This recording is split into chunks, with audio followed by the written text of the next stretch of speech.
கர்த்தருக்குள் அன்பானவர்களே, அனுதினமும் கிறிஸ்துவுடன் தியான வேலைக்கு உங்களை அன்புடன் அழைக்கிறோம். இன்றைய தியானத்திற்கான வேத வாசிப்பு ரோமர் 6 அதிகாரம் வசனங்கள் 3 முதல் 6 வரை. தியானத்திற்கான தலைப்பு வெண் இறுதிச் சடங்கு.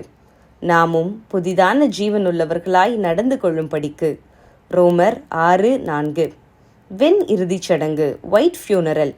இதை குறித்து கேள்விப்பட்டிருக்கிறோமா?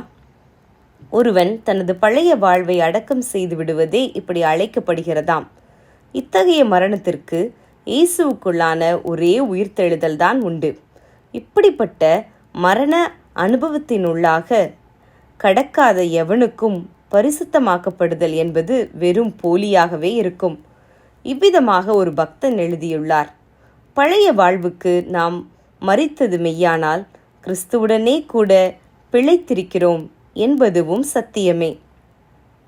பழைய மனுஷன் செத்து கிறிஸ்துவின் உயிர்த்தெழுதலின் சாயலில் இணைக்கப்பட்டவர்களாய் நாம் எழுந்தது மெய்யானால் இன்று ஒரு புதிய வாழ்வுக்குள் நாம் வந்திருக்கிறோம் என்பது சத்தியம். அப்படியானால் கிறிஸ்துவின் உயிர்த்தெழுந்த வல்லமையின் சாயல் நம்மில் வெளிப்பட வேண்டுமே. பாவத்தின் வல்லமையும் அதற்கான தண்டனையும் சிலுவையிலே கிறிஸ்துவுடனே கூட செத்து போய்விட்டது. நமது பழைய பாவ மனுஷனும் சிலுவையிலே செத்து போனானே.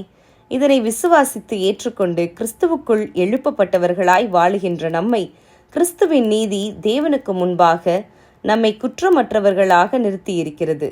இப்படி இருக்கும்போது நாம் இன்னும் பாவத்தின் ஆளுகைக்குள் வாழ வேண்டியதில்லை.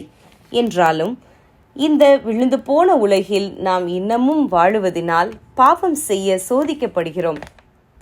சில சமயங்களில் பாவம் செய்கிறோம். ஆனால் வித்தியாசம் என்னவென்றால், முன்னர் நாம் நமது பாவ சுபாவத்திற்கு அடிமைகளாக இருந்தோம். இப்போது கிறிஸ்துவுக்குள் வாழ்வதை நமது தெரிவாக கொண்டுள்ளோம். இதைத்தான் பவுல் இனி நான் அல்ல, கிறிஸ்துவே எனக்குள் வாழுகிறார் என்கிறார். நமக்கான வெண் இறுதிச் சடங்கு முடிந்து விட்டதா? அப்படியானால் இன்னமும் பாவத்தின் பயமுறுதலுக்கு பயந்து இணங்குவது எப்படி? சரீர மரணம் தேவனை பொறுத்தது, ஆனால் என் ஆத்துமாவின் மரணம் என்னை பொறுத்தது என்று ஒருவர் கூறியது சிந்திக்க வேண்டிய உண்மை. இன்று பாவம் எது என்ற உணர்வு கூட இல்லாமல் பொல்லாத சிந்தனைகளும் விபச்சாரங்களும் வேசித்தனங்களும் கொலைபாதகங்களும் களவுகளும் பொருளாசைகளும் எல்லாமே இன்று கிறிஸ்துவின் பிள்ளைகள் வாழ்விலும் சர்வ சாதாரணமாகிவிட்டதை குறித்து நாம் எச்சரிப்படைவோமாக.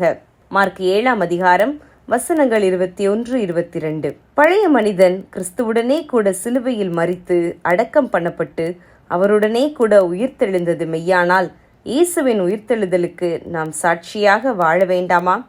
ஜெபம் செய்வோம். அன்பின் ஆவியானவரே, பாவ சோதனைகள் எங்களை தாக்க வரும்போதே அவற்றை உதறித்தள்ள பலன் தாரும். ஆமேன்.